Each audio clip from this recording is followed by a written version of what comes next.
நகரின் பல்வேறு பகுதிகளிலும் ஆலங்கட்டி மழை பெய்தது. கடுமையான கோடை வெயில் வாட்டி வதைத்த நிலையில் திருப்பூர் மாநகரின் பல்வேறு பகுதிகளிலும் திடீரென மழை பெய்தது. இதில் கோவில்வழி மற்றும் செவந்தாம்பாளையம், செட்டிப்பாளையம் உள்ளிட்ட பகுதிகளில் ஆலங்கட்டி மழை பெய்ததால் பொதுமக்கள் மகிழ்ச்சியடைந்தனர்.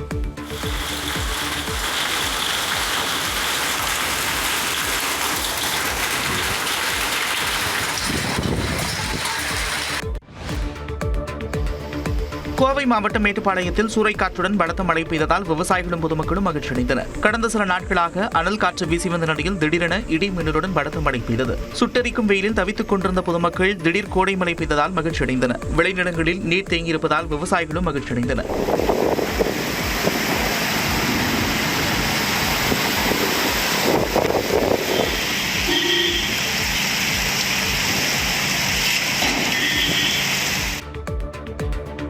உதகையில் சூரியன் மறைவிற்கு பிறகு வானம் செக்கச்சிவந்த வண்ணத்தில் காட்சி கிடைத்தது. உதகை நகரில் மிதமான மழை பெய்தது. பிறகு மேகங்கள் கலைந்து சூரியன் மறைவிற்கு பின் இரவு 7 மணியை கடந்தும் வானம் செந்நிறத்தில் காட்சி கிடைத்தது. ஆங்காங்கே தென்பட்ட மேகங்கள் கடல் அலைகள் போல காட்சி கிடைத்தன. நகரில் மின் விளக்குகள் ஜொலிக்க செவ்வானம் தென்பட்டது. சுற்றுலா பயணிகள் மற்றும் உள்ளூர் மக்களின் கண்களுக்கு விருந்தாக அமைந்தது.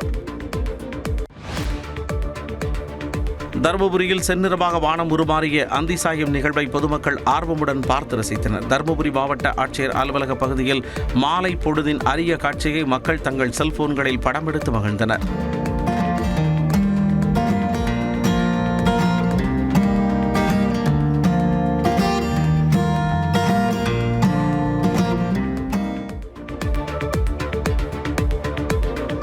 வரதராஜ பெருமாள் கோவில் தேரோட்ட திருவிழா விமர்சையாக நடைபெற்றது. தேரில் சிறப்பு அலங்காரத்தில் பெருமாள் எழுந்தருளினார். தேரை வடம்பிடித்து இழுத்து பக்தர்கள் வழிபாடு நடத்தினர்.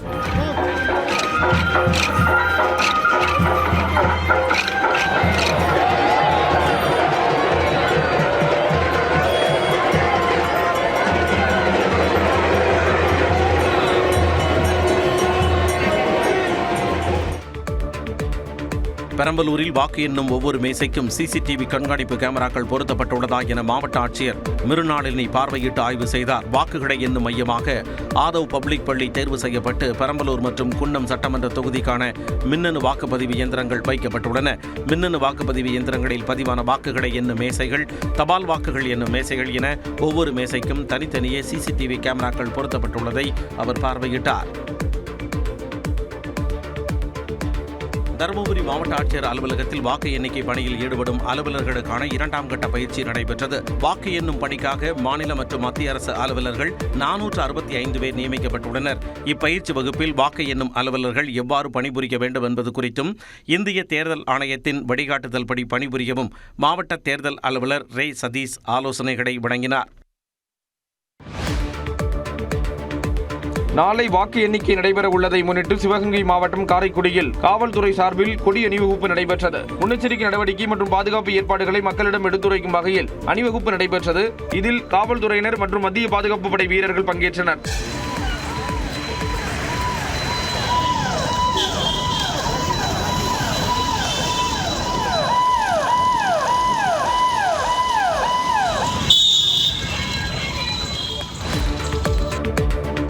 திண்டுக்கல் மாவட்டம் அய்யலூர் தக்காளி சந்தையில் வரத்து குறைவால் 1 கிலோ தக்காளி 80 ரூபாய் வரை விலை உயர்ந்ததால் விவசாயிகள் மகிழ்ச்சியடைந்துள்ளனர். கொளுத்தும் வெயில் மற்றும் திடீர் மழையால் தக்காளி விளைச்சல் பாதிக்கப்பட்டு தினசரி 100 டன் வந்த இடத்தில் 20 டன் மட்டுமே தக்காளி வரத்து இருப்பதாக வியாபாரிகள் கூறுகின்றனர். ஹோல்சேல் ரேட்டே கிலோ 60 ரூபாய்க்கு வாங்குறோம். சேல் 80 ரூபாய்க்கு போயிட்டு இருக்குது. மெயின் காரணம் வரவு கம்மி. வெளிமாநில தக்காளி வரவு கம்மி. எங்களுக்கும் கிட்டத்தட்ட ஒரு 50 டன் 60 டன் வர வேண்டிய இடத்துல இன்னைக்கு 20 டன் தான் தக்காளி வந்துட்டு இருக்கு. தென்காசி மாவட்டம் மேற்கு தொடர்ச்சி மலைப்பகுதியில் அமைந்துள்ள செண்பகாதேவி அம்மனுக்கு மஞ்சள் நீராட்டு விழா நடைபெற்றதை ஒட்டி பக்தர்கள் சாமி தரிசனம் செய்தனர். வழக்கமாக அருவியில் புனித நீராடி அம்மனுக்கு அர்ச்சனை நடைபெறும். இந்த ஆண்டு நீதிமன்றம் தடை விதித்துள்ளதால் கோயில் வளாகத்திலேயே மஞ்சள் நீராட்டு விழா நடைபெற்றது. 5 கிலோமீட்டர் தொலைவுக்கு மலையேறி வந்து பக்தர்கள் தரிசித்தனர்.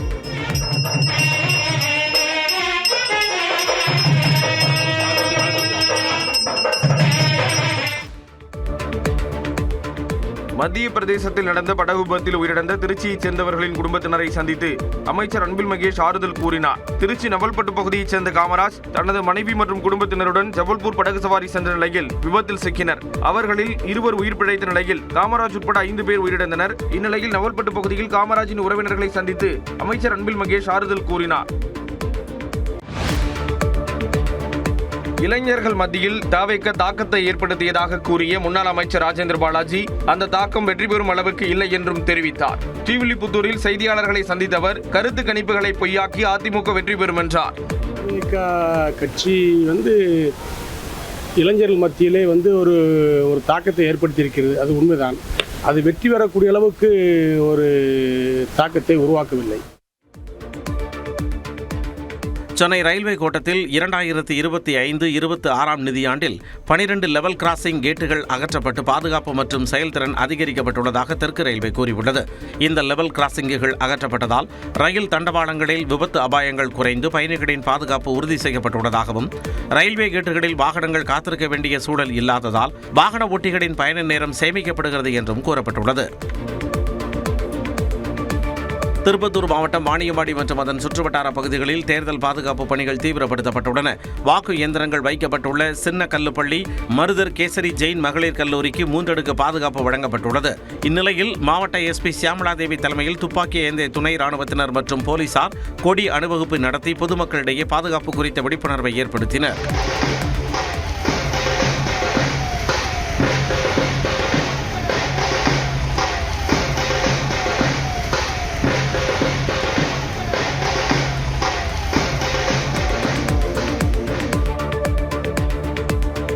திருவண்ணாமலை கிரிவலப்பாதையில் பக்தர்கள் விட்டுச் சென்ற 300 டன் குப்பைகளை அகற்றிய தூய்மை பணியாளர்களை மாவட்ட ஆட்சியர் தர்பகராஜ் பாராட்டினார். சித்ரா பௌர்ணமியை ஒட்டி கிரிவலப்பாதையில் பல்வேறு இடங்களில் தூய்மை பணியில் ஈடுபட்ட தூய்மை பணியாளர்களை அழைத்து மாவட்ட ஆட்சியர் உரையாடினார். அகற்றப்பட்ட குப்பைகளில் பக்தர்கள் விட்டுச் சென்ற காலணிகள் மட்டுமே 80 டன் அளவுக்கு இருந்ததாக மாநகராட்சி ஆணையர் செல்வ பாலாஜி கூறினார். திருநெல்வேலி அரசு மருத்துவக் கல்லூரியின் பல்நோக்கு சிறப்பு மருத்துவமனையில் பணிபுரியும் தற்காலிக ஒப்பந்த ஊழியர்கள் தங்களுக்கு பணி பாதுகாப்பு வழங்க கோரி மாவட்ட ஆட்சியரிடம் மனு அளித்தனர். அப்பொழுது புதிய ஒப்பந்த முறையை ரத்து செய்துவிட்டு பழைய ஒப்பந்த முறையில் பணியமர்த்த வேண்டும் என கோரிக்கை விடுத்தனர். சிறப்பு மருத்துவமனையில் வேலை பார்க்கோம். அங்கே பாரத் மேன்போர்னு ஒரு கான்ட்ராக்டில் நாங்கள் வேலை பார்த்துக்கிட்டு இருந்தோம். இப்போ திடீர்னு எங்களை உங்கள் கான்ட்ராக்ட் முடிஞ்சிட்டு நீங்கள் வெளியில் போங்க அப்படின்னு சொல்லிட்டாங்க. அதுக்காண்டி நாங்கள் இப்போ நேற்றுக்கும் இன்னைக்கு காலைல வரைக்கும் நாங்கள் போராட்டம் பண்ணிகிட்டு இருந்தோம். ரயில்வே துறை கொண்டு வந்துள்ள சுற்றறிக்கையை திரும்பப் பெற வலியுறுத்தி மார்க்சிஸ்ட் கம்யூனிஸ்ட் கட்சி சார்பில் சென்னை தியாகராய நகரில் பொதுமக்களுக்கு துண்டு பிரசுரங்கள் வழங்கப்பட்டன. கட்சியின் மாநில செயற்குழு உறுப்பினர் கனகராஜ் உள்ளிட்டோர் இதில் பங்கேற்றனர். இந்த 3,20,000 பணியிடங்களை நிரப்புவதற்கு பதிலாக ஆண்டுதோறும் 2% என்று கடந்த ஆண்டு 28,000 பணியிடங்களை அப்படி ஒழிச்சு கட்டியிருக்காங்க. இந்த ஆண்டில் இது நிறைவேற்றப்பட்டால் இன்னும் ஒரு 29,000 பேர், அவங்க கணக்குப்படி 29,000 சொச்சம் பேர் சொல்றாங்க. கோடை வெப்பத்தை சமாளிக்க நெல்லை மாவட்டம் மணிமுத்தாறு அருவியில் சுற்றுலா பயணிகள் குவிந்தனர். வனப்பகுதி என்பதால் பிளாஸ்டிக் பொருட்கள் மற்றும் மதுபானங்கள் கொண்டு செல்ல தடை விதிக்கப்பட்ட நிலையில் சோதனைக்கு பிறகே வாகனங்கள் அனுமதிக்கப்பட்டன. ஒரே நேரத்தில் அதிக வாகனங்கள் வந்ததால் சோதனை சாவடியிலிருந்து சுமார் 1 கிலோமீட்டர் தூரம் வரை வாகனங்கள் அணிவகுத்து நின்றன. நீண்ட நேர காத்திருப்புக்கு பிறகு அருவிக்கு சென்ற சுற்றுலா பயணிகள் குளிர்ச்சியான நீரில் குளித்து வெப்பத்தை தணித்து மகிழ்ந்தனர். ராமநாதபுரம் மாவட்டம் திருவாடானை மற்றும் அதன் சுற்றுவட்டார பகுதிகளில் கிராமப்புற விவசாயிகள் சம்பை புற்களை ஆர்வத்துடன் அறுவடை செய்து வருகின்றனர். அறுவடை செய்யப்பட்ட புற்களிலிருந்து குச்சிகளை தனியாக பிரித்தெடுத்து அவற்றை சீரான அளவில் கட்டுக்கட்டாக கட்டி லாரிகள் மூலம் சிவகாசி உள்ளிட்ட பகுதிகளுக்கு அனுப்பி வைக்கின்றனர். சிவகாசி சிங்கம்புணரியில் தயாரிக்கப்படும் வானவெடி மற்றும் பல்வேறு பட்டாசு வகைகளுக்கு தேவையான முக்கிய மூலப்பொருளாக இவை பயன்படுத்தப்படுகின்றன. சிவகாசியில் குடிநீர் குழாயில் உடைப்பு ஏற்பட்டு அதிக அளவில் குடிநீர் வீணானதால் மக்கள் அதிருப்திக்குள்ளாகினர். ஜல்ஜீவன் திட்டத்தின் கீழ் அமைக்கப்பட்ட குடிநீர் குழாய் திடீரென உடைப்பட்ட நிலையில் 1 மாதத்திற்கு மேலாக குடிநீர் வீணாகி வருவதாக கூறப்படுகிறது. கோடை வெயிலில் தண்ணீர் தட்டுப்பாடு ஏற்படும் சூழலில் அதிகாரிகள் அலட்சியம் காட்டாமல் விரைந்து குழாயை சீரமைக்க மக்கள் கோரிக்கை விடுத்துள்ளனர். கோயிலில் வழிபாடு நடத்த அனுமதி கோரி தாக்கல் செய்த மனுவில் மனுதாரரிடம் வரி வசூலித்து தரிசனத்திற்கு அனுமதிப்பதை காவல்துறை உறுதி செய்ய உயர்நீதிமன்ற மதுரை கிளை உத்தரவிட்டது. திருச்சி மாவட்டம் அயன்ரெட்டியப்பட்டியில் உள்ள உலகநாயகி அம்மன் கோயிலில் தரிசனத்திற்கு அனுமதி மறுப்பதாக கந்தசாமி என்பவர் தொடர்ந்த வழக்கை விசாரித்த நீதிமன்றம் கோயில் வழிபாட்டு உரிமை அனைவருக்கும் சமமானது என கூறியது. மனுதாரர் குடும்பம் கோயிலில் தரிசனம் செய்வதை காவல்துறை உறுதிப்படுத்த நீதிமன்றம் உத்தரவிட்டது. தமிழக சட்டமன்ற தேர்தல் வாக்கு எண்ணிக்கையொட்டி கோவையில் காவல்துறை சார்பில் கொடி அணிவகுப்பு நடத்தப்பட்டது. காந்திபுரம் செம்மொழி பூங்கா பகுதியில் இருந்து முக்கிய வீதிகள் வழியாக நடத்தப்பட்ட இந்த கொடி அணிவகுப்பில் கோவை மாநகர காவல் ஆணையர் கண்ணன் தலைமையில் 2000 போலீசார் பங்கேற்றனர். வாக்கு எண்ணிக்கை அமைதியான முறையில் நடைபெறவும் மக்களின் அச்சத்தை போக்கவும் கொடி அணிவகுப்பு முக்கிய வீதிகளின் வழியாக நடத்தப்பட்டது. மத்திய பிரதேசத்தில் படகு விபத்தில் 11 பேர் உயிரிழப்பு எதிரொலியாக புதுச்சேரியில் உள்ள படகு குடாம்களில் கடலோர காவல் படையினர் ஆய்வு நடத்தினர். நோனாங்குப்பம் மற்றும் மெரினா பகுதிகளில் இருந்து படகு சவாரி இயக்கப்படும் நிலையில் உரிமம் உள்ளதா என ஆய்வு நடத்தினர். பயணிகள் பாதுகாப்பை உறுதி செய்ய வேண்டும் என்றும் மீறுவோர் மீது கடும் நடவடிக்கை எடுக்கப்படும் என்றும் எச்சரித்தனர். கன்னியாகுமரி மாவட்டம் திருத்தூபுரம் பகுதியில் பூட்டிய வீட்டில் ஒருவர் கொள்ளையடிக்க முயன்ற சிசிடிவி காட்சி வெளியாகியுள்ளது. வீட்டின் உரிமையாளர் கடந்த 1ஆம் தேதி குடும்பத்துடன் கோயிலுக்கு சென்றிருந்த நிலையில் கொள்ளை முயற்சி அரங்கேறியுள்ளது. உரிமையாளர் புகார் அளித்ததை அடுத்து கொள்ளையனின் படத்தை வெளியிட்டு காவல்துறையினர் விசாரணை மேற்கொண்டு வருகின்றனர். கன்னியாகுமரி மாவட்டம் மார்த்தாண்டத்தில் முதலமைச்சர் திறந்து வைத்த வணிக வளாகம் 2 மாதங்களில் மது அருந்தும் கூடாரமாக மாறி வருவதாக வணிகர் சங்கத்தினர் குற்றம் சாட்டியுள்ளனர். 3 லட்சம் ரூபாய் முன்பணம் பெற்றும் 40,000 முதல் 80,000 வரை வாடகை பெற்றும் இதுவரை மின் இணைப்பு, குடிநீர் உள்ளிட்ட வசதிகளை அரசு செய்து தராததால் பயன்படுத்த முடியாத நிலை உள்ளதாக வியாபாரிகள் குற்றம் சாட்டியுள்ளனர். இன்னைக்கு தமிழக அரசு நகராட்சி நிர்வாகமானது உடனடியாக போர்க்கால அடிப்படையில் இதற்கு நிவாரணம் தேட வேண்டும். எம்ஜிஆருக்கு பிறகு கட்சி ஆரம்பித்த எந்த நடிகரும் ஆட்சியை கைப்பற்றிய சரித்திரம் இல்லை என்று அதிமுக முன்னாள் அமைச்சர் கடம்பூர் ராஜு தெரிவித்துள்ளார். கோவில்பட்டியில் செய்தியாளர்களை சந்தித்தவர் சட்டமன்ற தேர்தலில் விஜயின் தாக்கம் இருக்கும் என்றும் ஆனால் 200 இடங்களில் அதிமுக கூட்டணி வெற்றி பெறும் என்றும் தெரிவித்துள்ளார். எம்ஜிஆர் ஒப்பிட்டு யாரையும் நாம் மதிப்பீடு என்பது அந்த மதிப்பீடுக்கே வழி இல்லை, அந்த கருத்துக்கே செல்ல வேண்டிய அவசியம் இல்லை. எனவே இந்த தாவகனுடைய அரசியல் நிலைமை 2-3 நாட்களில் தெரிய வரும். புதுச்சேரியில் சுயேட்சையாக போட்டியிட்ட காங்கிரஸ் கட்சியைச் சேர்ந்தவர்கள் வெற்றி பெற்றால் மன்னித்து ஏற்கப்படுவார்கள் என புதுச்சேரிக்கான காங்கிரஸ் தலைவர் வைத்திலிங்கம் தெரிவித்துள்ளார். கட்சி அலுவலகத்தில் செய்தியாளர்களை சந்தித்த அவர் விஜயின் தாக்கம் புதுச்சேரியில் இருக்குமா என்ற கேள்விக்கு 4ஆம் தேதி பார்ப்போம் என்று கூறினார்.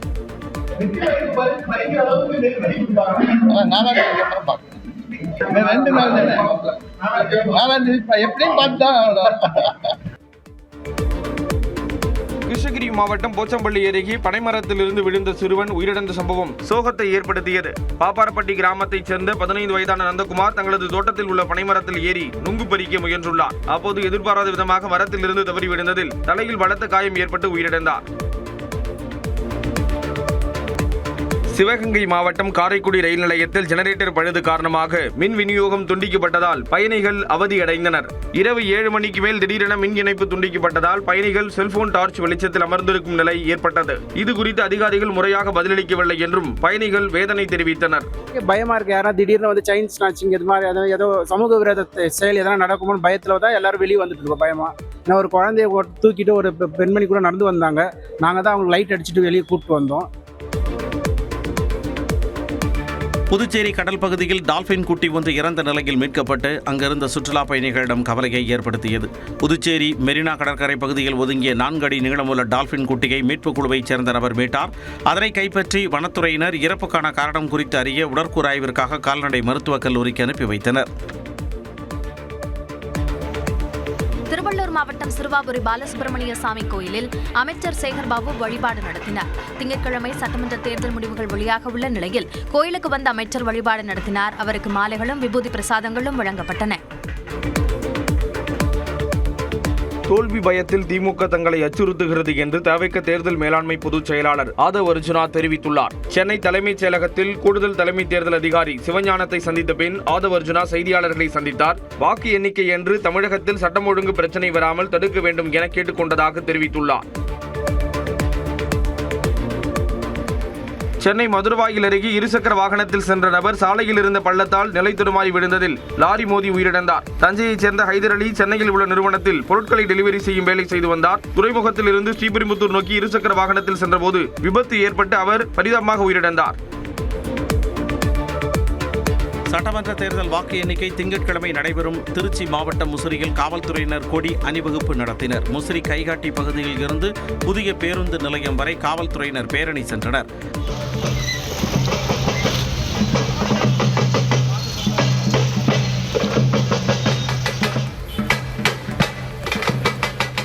அதேபோல தருமபுரியிலும் அரசு பொறியியல் கல்லூரியில் தொடங்கி தருமபுரி பழைய பேருந்து நிலையம் வரை மாவட்ட எஸ்பி மகேஸ்வரன் தலைமையில் 300க்கும் மேற்பட்ட காவல்துறையினர் அணிவகுப்பு நடத்தினர். பெருங்கடத்தூர் முதல் செங்கல்பட்டு சுங்கச்சாவடி வரை சாலை விரிவாக்கத்தினால் அகற்றப்பட்ட பேருந்து நிழற்குடைகளை மீண்டும் அமைக்க பொதுமக்கள் கோரிக்கை விடுத்துள்ளனர். கடந்த 2020ஆம் ஆண்டு பெருங்கடத்தூர் முதல் செங்கல்பட்டு சுங்கச்சாவடி வரை 8 வழி சாலையாக விரிவாக்கம் செய்யப்பட்டது. அப்போது இரு மார்க்கத்திலும் இருந்த பேருந்து நிழற்குடைகள் அகற்றப்பட்டன. இதனால் கடந்த 6 ஆண்டுகளாக மழை மற்றும் வெயில் நேரங்களில் பேருந்து பயணிகள் கடும் அவதியடைந்து வருவதால் குடிநீர் வசதியுடன் கூடிய நிழற்குடைகள் அமைக்க மக்கள் கோரிக்கை வைத்துள்ளனர். சேலத்தில் சிகரெட் கையிருப்பு இல்லை என கூறிய டீ கடை உரிமையாளரை மதுபோதையில் இருந்த இளைஞர்கள் தாக்கும் சிசிடிவி காட்சிகள் வெளியாகியுள்ளது. சேலம் அம்மாப்பேட்டை காமராஜர் வளைவு பகுதியில் குமார் என்பவர் டீ கடை நடத்தி வருகிறார். வெள்ளிக்கிழமையன்று குமாரின் டீ கடைக்கு மதுபோதையில் சென்ற இளைஞர்கள் சிகரெட் கேட்டதாக கூறப்படுகிறது. சிகரெட் கையிருப்பில் இல்லை என குமார் கூறியதால் ஆத்திரமடைந்த இளைஞர்கள் அவருடன் வாக்குவாதத்தில் ஈடுபட்டு குமாரை விரட்டிச் சென்று சரமாரியாக தாக்கினர்.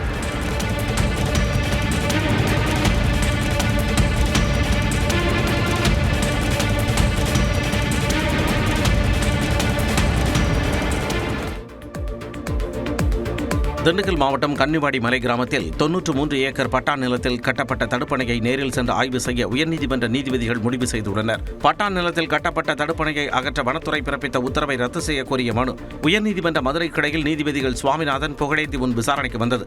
அப்பொழுது தனியார் நிலத்தில் மிகப்பெரிய அணை கட்டப்பட்டுள்ளதால் இந்த வழக்கின் முக்கியத்துவம் கருதி நீதிபதிகள் இருவரும் நேரில் சென்று ஆய்வு செய்ய உள்ளதாக தெரிவித்தனர். மேலும் வழக்கு விசாரணையை ஜூன் மாதத்திற்கு ஒத்திவைத்தனர். பொள்ளாச்சி அருகே மதுபோதையில் தகாத முறையில் நடந்த இளைஞரை கொன்று புதைத்த தம்பதியை காவல்துறையினர் கைது செய்தனர். ஆழியார் பகுதியைச் சேர்ந்த கருப்புசாமி மதுபோதையில் தனது நண்பன் சந்திரனின் மனைவியிடம் ஆபாசமாக பேசியதாக கூறப்படுகிறது. இதனால் ஆத்திரத்தில் கருப்புசாமியை அடித்துக் கொன்று சந்திரன் மற்றும் அவரது மனைவி காளீஸ்வரி புதைத்தனர். இந்த தகவல் பரவிய நிலையில் கருப்புசாமியின் உடலை கைப்பற்றிய காவல்துறையினர் தம்பதியை கைது செய்தனர். பழனி தண்டாயுதபாணி கோவிலில் அமைச்சர்கள் KN நேரு, சக்கரபாணி ஆகியோர் சாமி தரிசனம் செய்தனர். சட்டமன்ற தேர்தல் வாக்கு எண்ணிக்கை நாளை நடைபெறும் நிலையில் அவர்கள் வழிபாடு நடத்தினர்.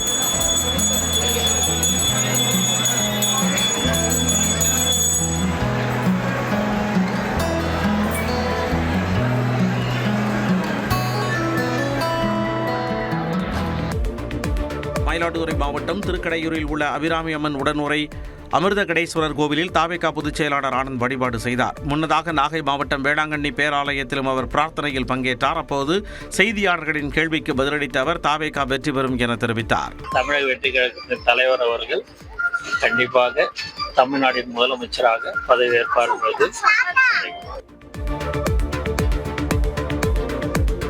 எடப்பாடி பழனிசாமி முதல்வராவது உறுதி என புதிய நீதி கட்சி தலைவர் AC சண்முகம் தெரிவித்தார். மதுரை அவனியாபுரத்தில் செய்தியாளர்களை சந்தித்த அவர் மதுரை மத்திய தொகுதியில் சுந்தர் சி அதிகமான வாக்கு வித்தியாசத்தில் வெற்றி பெறுவார் என்றார். பெரும்பான்மை கிடைக்கவில்லை என்றால் விஜயிடம் பேச்சுவார்த்தை நடத்த வாய்ப்புள்ளதா என்ற கேள்விக்கு அதுபோன்ற வாய்ப்புகள் நிச்சயம் வராது என்று கூறினார். திருப்பூர் மத்திய பேருந்து நிலையத்தில் மனித கழிவுகளுடன் கூடிய கழிவுநீர் வெளியேறி பரவுவதால் பொதுமக்கள் கடும் அவதிக்குள்ளாகியுள்ளனர். தினமும் லட்சக்கணக்கானோர் பயன்படுத்தும் பேருந்து நிலையத்தில் கழிவறைகளின் செப்டிக் டேங்க் முறையாக அமைக்கப்படாததால் அடிக்கடி கழிவுநீர் வெளியேறுவதாக தொடர் புகார் எழுந்து வருகிறது. அந்த வகையில் மனித கழிவுகளுடன் கழிவுநீர் வெளியேறி நடைமேடைகளில் பரவியதால் பேருந்து நிலையம் முழுவதும் கடும் துர்நாற்றம் வீசுவதுடன் தொற்றுநோய் பரவும் அபாயமும் ஏற்பட்டுள்ளதாக பயணிகள் அச்சம் தெரிவித்துள்ளனர். தேனி மாவட்டம் போடி அருகே சூறைக்காற்றால் இலவம், தென்னை, வாழை மரங்கள் சேதமடைந்ததுடன் மின்கம்பங்கள் முறிந்து விழுந்து சேதமடைந்தன. மேலப்பரவு மலை கிராமத்தில் வியாழக்கிழமை மாலை சூறைக்காற்றுடன் கூடிய மழை பெய்தது. அப்போது மரங்களும் மின்கம்பங்களும் சேதமடைந்தன.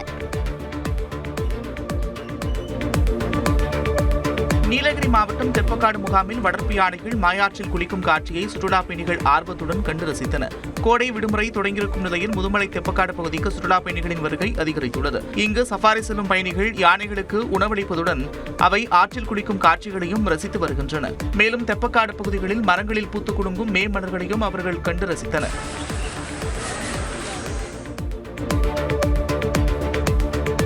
திண்டுக்கல் மாவட்டம் பழனியில் பழிக்கு பழி வாங்க திட்டமிட்டிருந்த கொலை கும்பலை காவல்துறையினர் கைது செய்தனர். சில நாட்களுக்கு முன்பு ஆட்டோ ஓட்டுநர் சந்திரசேகர் வெட்டி கொலை செய்யப்பட்ட சம்பவத்திற்கு பழிவாங்கும் நோக்கத்தில் அவரது நண்பர்கள் ஆயுதங்களுடன் ரூக்குவார்பட்டியில் பதுங்கியிருந்ததாக கூறப்படுகிறது. இதுகுறித்த ரகசிய தகவலின் அடிப்படையில் அந்த பகுதியில் ஆய்வுக்கு சென்ற காவல்துறையினர் துர்கைராஜ், மாசானம், பிரபாகரன், அருண் பாண்டியன், சாரதி, மேகவர்மன் உள்ளிட்டோரை கைது செய்தனர். சென்னை விருகம்பாக்கத்தில் முன்விரோதம் காரணமாக நண்பனை கத்தியால் குத்திய வழக்கில் மேலும் 2 கைது செய்யப்பட்டுள்ளனர். விருகம்பாக்கத்தில் சில நாட்களுக்கு முன்பு 30 வயதான விக்னேஷ் என்பவரை 6 நண்பர்கள் கத்தியால் குத்தி கொலை செய்ய முயன்றுள்ளனர். இதில் தாக்குதலில் ஈடுபட்ட 3 பேரை ஏற்கனவே போலீசார் கைது செய்து சிறையில் அடைத்தனர். இதனிடையே தலைமறைவாக இருந்த விபின் கோபா மற்றும் கோபாலகிருஷ்ணன் என்கிற தீனா ஆகிய 2வரையும் கைது செய்து புழல் சிறையில் அடைத்தனர். புதுச்சேரியில் வீட்டு வாசலில் மூதாட்டியிடம் 6 லட்சம் ரூபாய் மதிப்பிலான தாலிச் சங்கிலியை பறித்துச் சென்ற மேற்கு வங்கத்தைச் சேர்ந்த கட்டுமான தொழிலாளியை போலீசார் 1 மணி நேரத்தில் கைது செய்தனர். கொசப்பாளையம் திருமால் நகரைச் சேர்ந்த 63 வயதான கீதா என்பவரிடம் மர்ம நபர் ஒருவர் 6 சவரன் தாலி செயினை அறுத்துக் கொண்டு தப்பி ஓடினார். சிசிடிவி காட்சிகளை ஆய்வு செய்த காவல்துறையினர் அண்ணாநகர் பகுதியில் செயின் பறிப்பில் ஈடுபட்ட வடமாநில தொழிலாளியை கைது செய்து தாலிச் சங்கிலி மற்றும் பிற நகைகளை பறிமுதல் செய்தனர். திருவள்ளூர் மாவட்டம் திருவேற்காடு பகுதியைச் சேர்ந்த நபரிடம் ஆன்லைன் வர்த்தகம் என்ற பெயரில் 50 லட்சம் ரூபாய் மோசடி செய்த 2 கைது செய்யப்பட்டனர். சென்னை திருவேற்காடு பகுதியைச் சேர்ந்த கார்த்திகேயன் என்பவரை வாட்ஸ்அப் மூலம் வர்த்தகம் செய்யலாம் என 2 அணுகியுள்ளனர். அவர்களது பேச்சை நம்பி வங்கிக் கணக்கு மூலம் ரூபாய் 59 லட்சத்தை கார்த்திகேயன் அனுப்பியுள்ளார். தான் ஏமாற்றப்பட்டதை உணர்ந்த அவர் ஆவடி காவல் ஆணையரக குற்றப்பிரிவில் புகார் அளித்தார். இதன் அடிப்படையில் மோசடியில் ஈடுபட்ட விஜயகார்த்திக், மோனிஷ்ராஜ் ஆகிய 2வரையும் கைது செய்து சிறையில் அடைத்தனர். நீலகிரி மாவட்டம் கூடலூர் அருகே குனில்வயல் பகுதியில் வீட்டு முன்பு யானை உலா வந்ததால் மக்கள் அச்சமடைந்தனர். வனப்பகுதியிலிருந்து வெளியேறிய யானை இரவு நேரத்தில் குடியிருப்பு பகுதிக்குள் நுழைந்தது. அப்போது சத்தம் கேட்டு வெளியே வந்த மக்கள் வீட்டின் முன்பு நடமாடிய யானையை கண்டு அதிர்ச்சியடைந்தனர். யானையை விரட்ட டார்ச் லைட் அடித்தபோது அது கோபமடைந்து வேகமாக சாலையில் ஓடி மீண்டும் வனப்பகுதிக்குள் சென்றது. இந்த காட்சிகள் அந்த பகுதியில் உள்ள சிசிடிவி கேமராவில் பதிவாகியுள்ளன. சென்னை திருவான்மையூரில் 40 சமையல் எரிவாயு சிலிண்டர்களை பதுக்கி வைத்து அதிக விலைக்கு விற்பனை செய்தாக தந்தையும் மகனும் கைது செய்யப்பட்டனர். ரகசிய தகவலின் அடிப்படையில் சித்திரைக்குளம் பகுதியில் உள்ள ஒரு வீட்டில் காவல்துறையினர் சோதனை மேற்கொண்டனர். அப்போது அனுமதியின்றி பதுக்கி வைக்கப்பட்டிருந்த 40 சிலிண்டர்கள் கண்டுபிடிக்கப்பட்டன. இதையடுத்து அவற்றை பதுக்கி வைத்திருந்த நீலமேகத்தையும் அவருடைய மகன் குமாரையும் காவல்துறையினர் கைது செய்தனர். பறிமுதல் செய்யப்பட்ட சிலிண்டர்களை சிவில் சப்ளை சிஐடி அதிகாரிகளிடம் ஒப்படைத்தனர். தூத்துக்குடி மாவட்டம் திருச்செந்தூர் சுப்பிரமணிய சுவாமி கோவில் முன்பாக கடல் உள்வாங்கிய நிலையிலும் பக்தர்கள் அச்சமின்றி நீராடினர். பௌர்ணமி நாளில் கடல் சுமார் 70 அடி வரை உள்வாங்கி பாசிப்படிந்த பாறைகள் வெளிப்பட்டுள்ளன. இருப்பினும் ஆபத்தை பொருட்படுத்தாமல் பக்தர்கள் அந்த பகுதிகளில் நீராடி புகைப்படம் எடுத்தனர். பாதுகாப்பான பகுதிகளில் மட்டுமே நீராடுமாறு கோவில் நிர்வாகத்தினரும் காவல்துறையினரும் அவர்களுக்கு எச்சரிக்கை விடுத்தனர். திருப்பூரில் நூல் விலை கிலோவுக்கு 7 ரூபாய் உயர்த்தப்பட்டது பின்னலாடை உற்பத்தியாளர்கள் மற்றும் ஏற்றுமதியாளர்களிடையே கவலையை ஏற்படுத்தியுள்ளது. பருத்தி விலை தொடர்ந்து உயர்ந்து வரும் நிலையில் நூற்பாலைகள் புதிய விலை உயர்வை அறிவித்துள்ளன. அதன்படி முன்பு கிலோ 217 ரூபாய்க்கு விற்பனையான நூல் தற்போது 224 ரூபாயாகவும் 40ஆம் எண் நூல் 335 ரூபாயிலிருந்து 342 ரூபாயாகவும் உயர்ந்துள்ளது. கோவை மாவட்டம் மதுக்கரை அருகே வீட்டிலிருந்த ஷூ ரேக்கிற்குள் பதுங்கிய சாரை பாம்பு பாதுகாப்பாக பிடிக்கப்பட்டது. போடிபாளையத்தில் உள்ள ஒரு வீட்டிற்குள் பாம்பு புகுந்த நிலையில் பாம்புபிடி வீரர் சுரேந்தருக்கு தகவல் அளிக்கப்பட்டது. அவர் வந்து தேடி பார்த்தபோது பாம்பு ஷூ ரேக்கிற்குள் பதுங்கியிருப்பது தெரியவந்தது. இதையடுத்து அதனை பிடித்து வனப்பகுதியில் விடுவதற்கு எடுத்துச் சென்றனர். நாகை மாவட்டம் எட்டுக்குடி முருகன் கோவிலில் விடிய நடைபெற்ற பாலாபிஷேகத்தில் பல்லாயிரக்கணக்கான பக்தர்கள் பங்கேற்றனர். சித்ரா பௌர்ணமி பெருவிழாவை முன்னிட்டு 56 மணி நேரத்திற்கு மேலாக தொடர்ச்சியாக பாலாபிஷேகம் நடைபெற்றது. இதற்காக பல்வேறு பகுதிகளில் இருந்து பக்தர்கள் பால் காவடி, பன்னீர் காவடி, புஷ்ப காவடி, ரத காவடி எடுத்து வந்து நீண்ட வரிசையில் 4 மணி நேரத்திற்கு மேலாக காத்திருந்து முருகனை தரிசித்தனர். கொடைக்கானலில் பெரிய மாரியம்மன் கோவில் சித்திரை திருவிழாவை முன்னிட்டு அழகர் ஆற்றில் இறங்கும் நிகழ்வு சிறப்பாக நடைபெற்றது. அண்ணா சாலை பகுதியில் அமைந்துள்ள வரதராஜ பெருமாள் கோவில் இருந்து குதிரையில் அழகர் வர முன்னே கருப்பசாமி வேடமணிந்து பக்தர்கள் சென்றனர். இதில் ஏராளமான பக்தர்கள் கலந்து கொண்டு ஆடி பாடி மகிழ்ந்தனர்.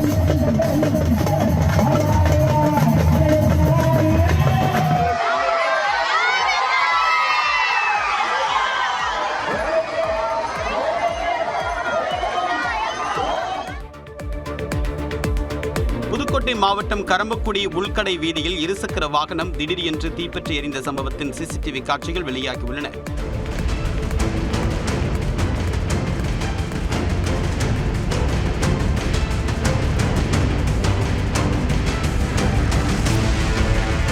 காந்தி நகரை சேர்ந்த தன்ராஜ் மலர் தம்பதி இருசக்கர வாகனத்தில் நெய்வேலிக்கு சென்றனர். கரம்பக்குடி கடை வீதியில் சென்றபோது இருசக்கர வாகனத்தில் இருந்து புகை வெளியானதால் இருவரும் கீழே இறங்கியுள்ளனர். அதற்கு பிறகு சற்று நேரத்தில் தீப்பிடித்து மளமளவென்று பரவி இருசக்கர வாகனம் எரிந்து எலும்புக்கூடானது.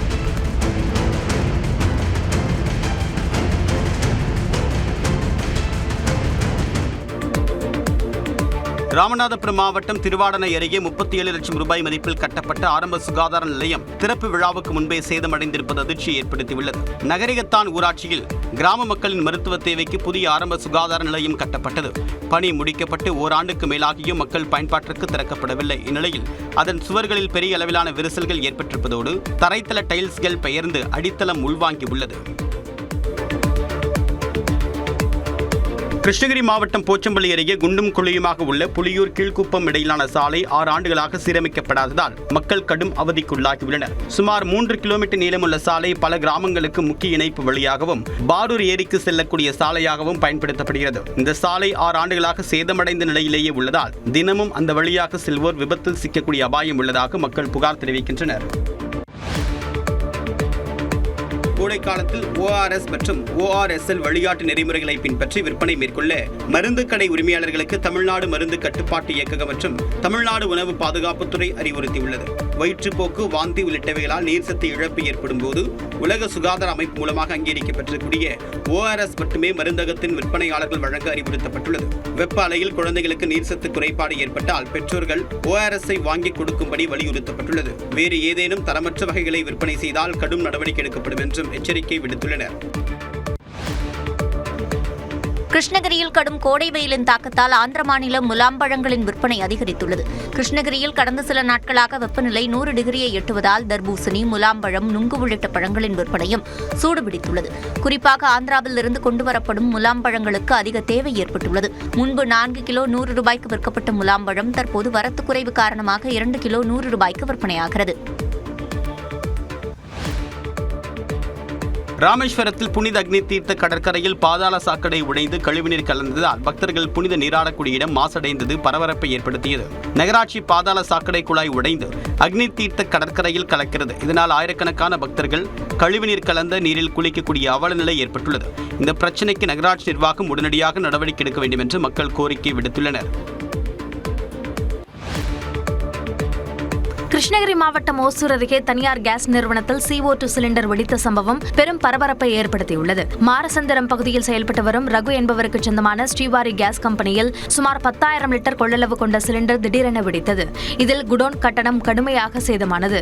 வெடித்த சிலிண்டரின் துண்டுகள் சுமார் 500 மீட்டர் தூரம் வரை பறந்து சென்று விழுந்ததில் 5 மின்கம்பங்கள் சேதமடைந்தன. விபத்து நேரத்தில் தொழிலாளர்கள் அருகில் இல்லாததால் உயிரிழப்பு தவிர்க்கப்பட்டது.